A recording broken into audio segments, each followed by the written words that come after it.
Halo semuanya, perkenalkan, nama saya Jihan Alifa. Saya adalah mahasiswa program studi bimbingan dan konseling Unika Atmajaya. Pada video kali ini saya akan berbagi terkait contoh simulasi konseling individu. Konseling individu ini dilakukan secara virtual atau online melalui aplikasi video conference. Konseling individu ini merupakan simulasi konseling sesi ketiga yang mana membahas mengenai bidang akademik, yaitu permasalahan prokrastinasi akademik. Nah, dalam konseling individu ini akan menggunakan pendekatan reality terapi dengan teknik terapi menulis atau writing terapi. Selamat menyaksikan.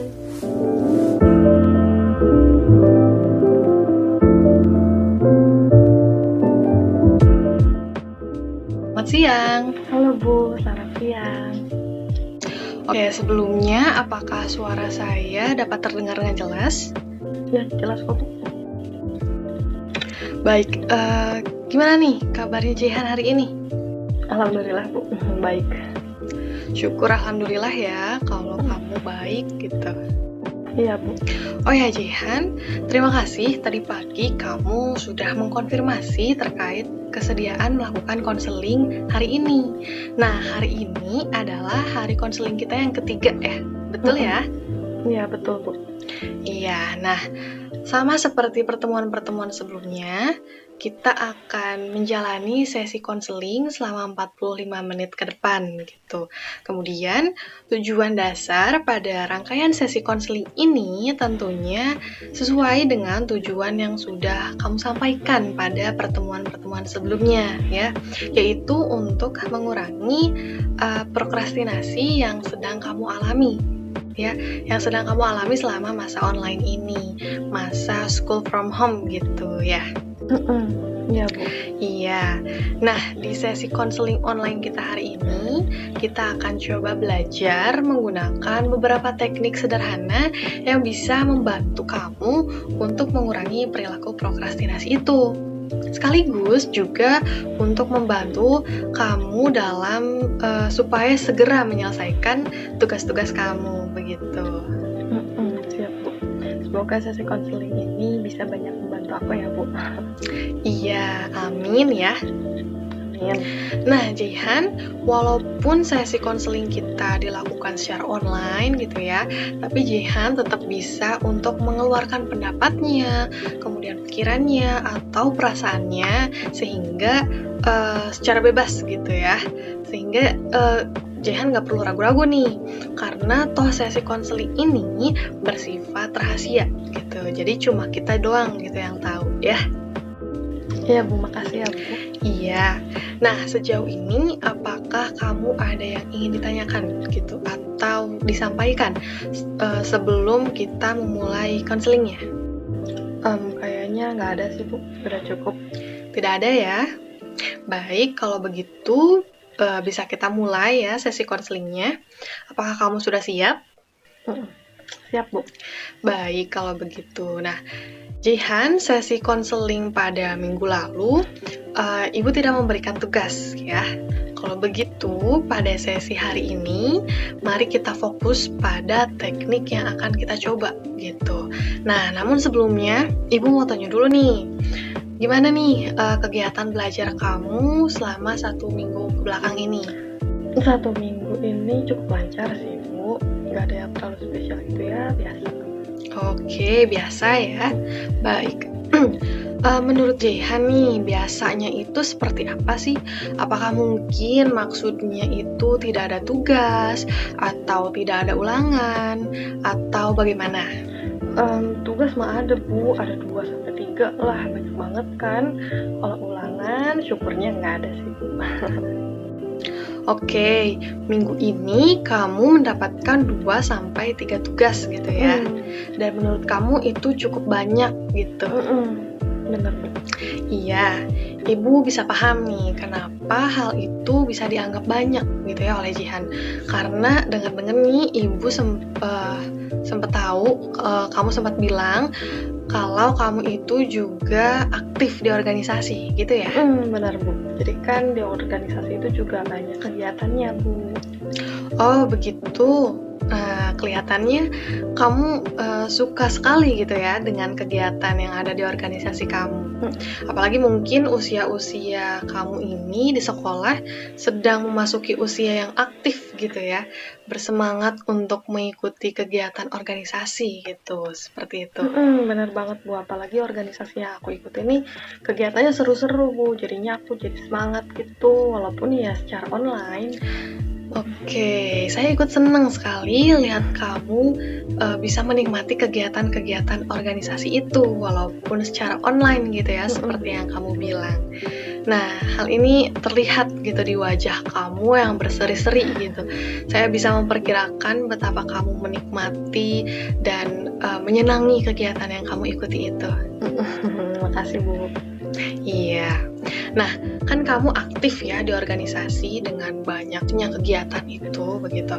Nah, kira-kira nih, ketika kamu mengikuti kegiatan itu dan ternyata kamu mendapatkan 3 tugas ini di minggu ini ya, kamu biasanya akan mengerjakan yang mana dulu? Biasanya sih aku pilih ikut organisasi dulu gitu, baru tugasnya nanti. Soalnya aku lebih suka yang seru-seru dulu gitu, baru setelah itu ngerjain tugas deh. Oh, begitu. Oh, jadi kamu lebih suka dengan kegiatan organisasi gitu ya, dibandingkan dengan mengerjakan tugas. Iya Bu. Tapi ya lagian siapa suka tugas gitu kan kita udah belajar. Oke, tapi nih ya, apa mungkin guru kamu memberikan tugas tanpa maksud tertentu? Maksudnya, bisa saja kan kalau pemberian tugas itu sebagai media pelatihan gitu, supaya kamu atau teman-teman kamu yang lain ini jadi bisa lebih paham terkait materi yang diajarkan gitu. Selain itu kan tugas ini merupakan kewajiban kamu nih sebagai siswa, dan kamu bertanggung jawab nih atas tugas-tugasmu. Gimana? Iya sih Bu, benar. Ya kan? Justru dengan adanya tugas ini bisa membantu kamu nih untuk memahami materi secara mendalam gitu. Jadi ketika kamu dihadapkan dengan suatu permasalahan dalam soal, kamu dapat dengan mudah nih memecahkannya. Karena kamu sudah tahu gitu ya, sudah paham dengan baik terkait materi itu. Kemudian tugas ini juga bisa memperlihatkan kepribadian kamu nih sebagai orang yang bertanggung jawab gitu atas kewajibannya, seperti itu. Ya juga sih Bu, harusnya aku rajin-rajin ngerjain tugas ya, nggak ditunda-tunda. Iya, nggak apa-apa kok. Nggak apa-apa kalau mungkin kamu merasa menyesal gitu ya sekarang, seperti itu. Nggak apa-apa, setidaknya kamu sekarang menyadarinya ya. Itu yang paling penting. Iya Bu. Nah, hal ini bisa kita jadikan sebagai hal yang positif gitu ya, hal positif yang baru yang bisa kita dapatkan dari konseling kita hari ini ya. Betul. Makasih ya Bu. Iya. Nah, Jehan, Ibu perhatikan nih, sepertinya kamu perlu mencoba untuk membuat daftar tugas gitu ya. Dengan begitu, kamu bisa menentukan mana saja tugas atau kegiatan yang dapat kamu kerjakan lebih dahulu. Daftar tugas dan kegiatan gitu ya? Ya, kita coba buat sekarang ya, boleh? Oh boleh. Oke, di sekitar kamu sekarang ini apa ada kertas atau alat tulis? Ada Bu, ada. Baik, nah sekarang kamu coba tuliskan tugas-tugas kamu yang belum dikerjakan ya. Mata pelajarannya apa, kemudian tugasnya apa, dan waktu pengumpulannya itu kapan gitu, seperti itu. Tapi kamu coba urutkan tugasnya ini berdasarkan waktu pengumpulannya gitu. Waktu pengumpulan yang lebih dekat dengan hari ini gitu. Kemudian kamu tuliskan juga nih, ada kegiatan apa aja sih di organisasi kamu yang juga beserta pelaksanaannya gitu, kapan gitu. Bisa ya? Jadi mata pelajaran sama tugasnya berdasarkan deadline-nya gitu ya Bu? Ya, betul. Ibu beri waktu sekitar 3 menit Gimana, bisa ya? Bisa Bu, bisa. Oke, dimulai dari sekarang ya, silakan.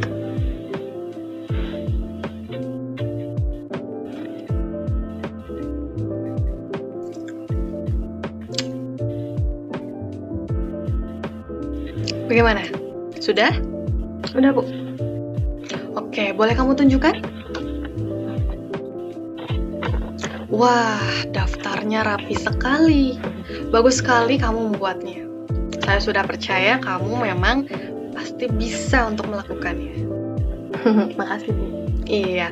Nah, daftar tugas itu dibuat berdasarkan waktu pengumpulannya, ya kan? Oke, jadi daftar nomor 1 itu tugas yang dikumpulkan dalam waktu yang lebih dekat dari hari ini ya, dibandingkan dengan tugas yang selanjutnya. Begitu ya? Ya betul Bu.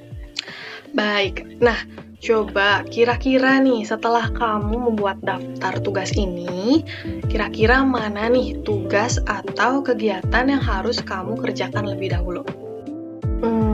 Seperti urutannya. Sesuai urutannya? Jadi kan aku buatnya sesuai deadline nih yang paling dekat. Nah kebetulan lusa nih yang paling yang ada tugas gitu. Terus kalau udah beres baru deh kerjain nomor 2, terus nomor 3 dan seterusnya gitu, sesuai urutannya gitu, urutan deadline-nya. Wah, hebat. Kamu bisa langsung paham dan bisa langsung menentukan mana yang harus kamu kerjakan lebih dahulu gitu ya. Oh, bener ya Bu ya kayak gitu ya? Iya, jadi dengan kamu membuat daftar tugas itu berdasarkan waktu pengumpulannya, kamu bisa menentukan nih mana saja tugas atau kegiatan yang mendesak, sehingga penting untuk kamu kerjakan lebih dahulu. Seperti itu. Oh, ya, paham. Iya, paham ya? Nah, melihat kamu yang dapat membuat daftar tugas dan kegiatan dengan rapi, dengan rinci gitu ya. Kemudian juga kamu yang langsung bisa paham nih tugas atau kegiatan apa yang harus dikerjakan lebih dahulu. Saya yakin dan saya percaya bahwa kamu sebenarnya mampu nih untuk mengerjakan tugas-tugasmu dengan baik gitu. Bahkan dengan tidak melakukan prokrastinasi gitu. Saya yakin kalau kamu pasti bisa mengurangi perilaku prokrastinasi yang sedang kamu alami sekarang. Ya. Nah, asalkan kamu mau nih untuk mengerjakannya. Saya mau kok Bu, cuma kadang tugasnya tuh nggak langsung beres gitu. Iya, betul. Betul kata kamu. Terkadang tugas itu tidak bisa dilakukan dalam satu waktu. Ya, makanya ada yang namanya cicil gitu ya, cicil. Nggak apa-apa kok kalau tugas kamu itu nggak langsung selesai dalam satu waktu. Yang penting kamu mengalami perkembangan gitu ya dalam tugasnya. Kan ada pepatah sedikit-sedikit lama-lama menjadi bukit ya. Iya, benar-benar. Iya, coba artinya apa tuh dari pepatah itu? Intinya mungkin dengan kita mencicil walaupun dikit, nanti bakal kekumpul hasilnya. Itu kali ya. Iya, betul. Dengan kita melakukan usaha yang kecil gitu ya, asalkan terus-menerus, pasti akhirnya akan memberikan hasil gitu. Nah, dalam hal ini adalah ketika mengerjakan tugas gitu ya. Dengan kita menyicil tugas setiap hari misalnya ya, nanti akan ada progresnya gitu ya dari tugas itu, ada progresnya, ada perkembangannya, hingga akhirnya tugas itu selesai ya. Benar juga ya Bu. Makasih ya Bu, jadi saya disadarkan dan diingatkan lagi tentang hal ini. Iya, yang penting Jihan mau dan juga tetap semangat ya. Betul, harus tetap semangat. Oke, nah sekarang Ibu mau ajak kamu untuk kenalan nih dengan salah satu teknik yang bisa kita pakai hari ini. Ya, nama tekniknya adalah teknik WDEP. Gitu. Apakah kamu pernah dengar? Enggak sih Bu, belum pernah dengar. Itu teknik apa tuh Bu? Oke, Ibu bantu jelaskan ya.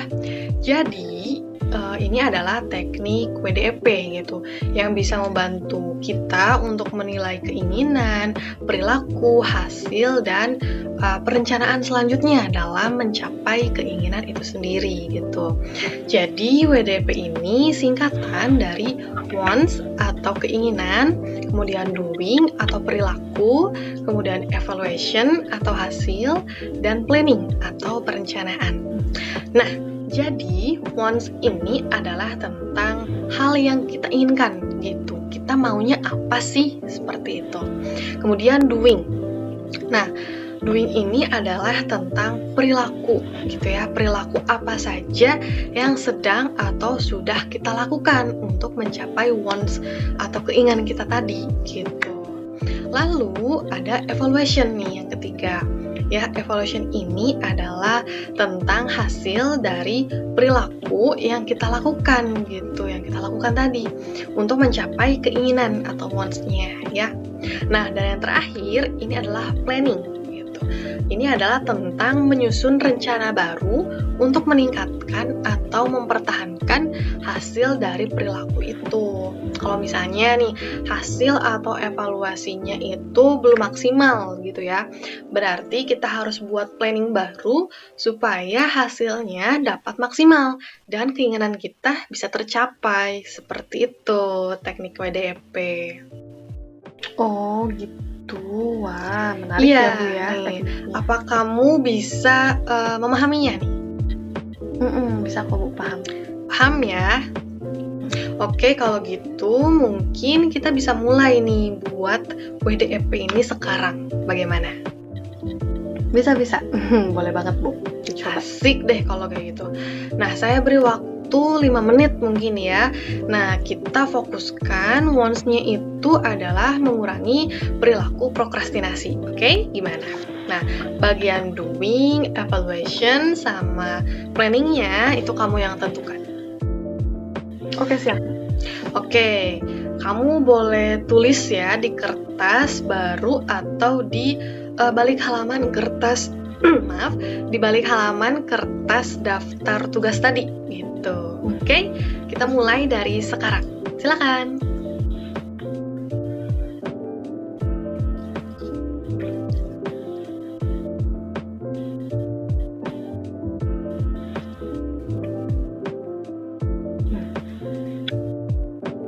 Bagaimana?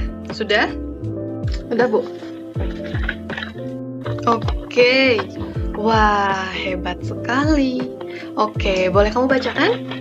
Oke Bu, jadi kan untuk mengurangi prokrastinasi ya, wants-nya, doing-nya itu langsung mengerjakan tugas pada hari diberikan. Terus evaluasinya ternyata banyak distraksi, contohnya capek jadi ditunda sampai akhirnya lupa ada tugas. Terus planning-nya itu buat daftar tugas sama mencicil tugasnya. Wah, bagus ya. Susunan WDEP yang bagus gitu.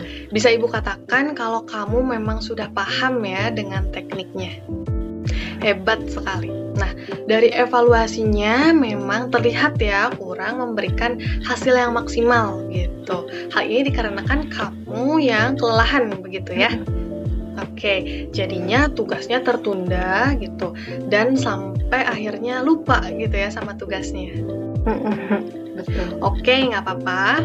Nah, sekarang kamu udah buat planning baru nih, yaitu membuat daftar tugas dan mencicil tugasnya gitu ya. Nah, planning ini sangat bagus gitu kan. Hal ini sesuai dengan apa yang telah kita bahas sebelumnya gitu ya pada sesi konseling hari ini. Aku terinspirasi gitu, pengen coba langsung metode yang tadi dibahas. Wah, bagus kalau gitu ya. Kamu bisa langsung menerapkannya ya. Nah, oke, kalau gitu untuk pertemuan selanjutnya, bagaimana jika nanti kamu menuliskan hasil dari rencana WDEP kamu hari ini, yaitu terkait planningnya. Gimana? Oh, gitu. Jadi nanti aku langsung tulis gitu. Iya, betul. Jadi kamu, saya beri tugas yaitu untuk pertemuan selanjutnya ya, kamu tuliskan hasil atau refleksi dari pelaksanaan planning ini. Apa saja yang kamu lakukan dan bagaimana kendalanya. begitu ya. Siap, Bu. Baik, kalau gitu. Nah, sejauh ini apa ada yang mau kamu tanyakan? Nggak ada, Bu. Cukup. Oke, cukup ya. Oke. Oh iya, untuk pertemuan selanjutnya nih, sesi konseling kita dilaksanakan di hari dan jam yang sama. Menurut kamu gimana? Boleh, Bu. Bisa kok. Aman. Bisa ya, aman ya. Oke, kalau gitu. Oh iya, satu lagi. Nanti setelah sesi konseling ini berakhir, jangan lupa kamu isi jurnal konseling dan evaluasi konseling hari ini ya.